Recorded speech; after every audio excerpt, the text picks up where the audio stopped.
Hi, it's Brandon from ThirstGym.com. Today we're talking about an exercise called the decline sit-up versus band. It's a great abdominal trunk exercise to build some strength there and help improve the overall capacity of your athletes, your powerlifters, and your clients. So what I've got to this to rig it up, you're probably, if you have a decline bench that's got ability to attach bands and all that kind of stuff, great, that's awesome. I'm using a utility bench here with a slight decline.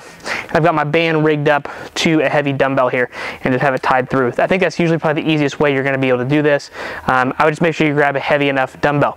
Now, most people are not going to be for sit-ups. I think sit-ups are great as long as you kind of force the flexion piece and then control the eccentric. I think it's totally fine.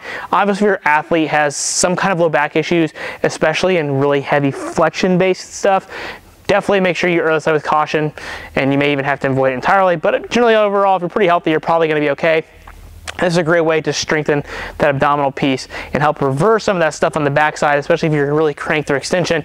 Strengthening this up is then eventually going to help kind of get us out of that position as well. So, got my band tied here.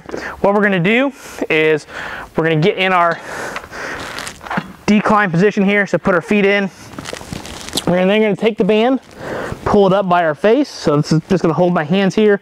And then what I'm going to do is I'm going to try to round and pull my elbows towards my heels, round as much as I can, flex to the top, and then control back to the start position. So we're going here, round, and then back.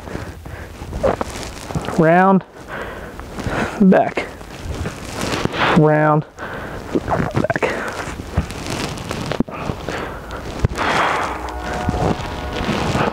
Just like that. Then when you're ready to get done, control back down, take the band off, and you're good to go. As you can see, my dumbbell kind of rolled forward on me.